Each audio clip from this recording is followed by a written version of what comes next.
গতকালকে রাতে জামিনে মুক্তি পেয়েছিলেন আল্লামা মামুনুল হক।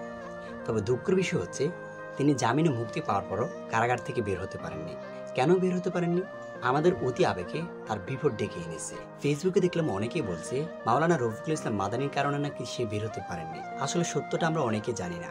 কেন আল্লামা মামুনুল হক কারাগার থেকে বের হতে পারেননি? 2021 সালের 18 এপ্রিল গ্রেফতার হয়েছিলেন আল্লামা মামুনুল হক।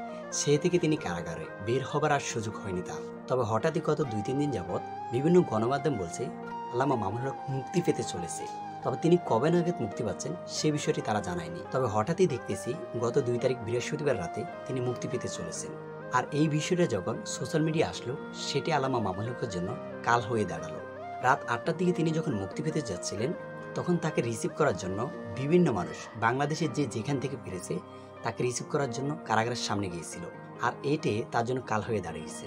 কারাগারের সামনে এত পরিমাণ মানুষের ভিড় দেখে কর্তৃপক্ষ তাকে আর বের হতে দেয়নি, তার জামিন ফিসিয়ে নিয়েছে। আসলে সত্যি কথা বলতে এই যে আল্লামা মামুনুল হক গত 3 বছর কারাগারে, তার পরিবারের খোঁজ আমরা কয়জনে বানিয়েছি। তিনি যে গত 3 বছর কারাগারে রয়েছে তার খোঁজ আমরা কয়জনে বানিয়েছি। আজ সে বের হবার কথা শুনে আমরা তাকে রিসিভ করতে গেছি, আমরা তাকে আবেগ দেখে দিয়েছি।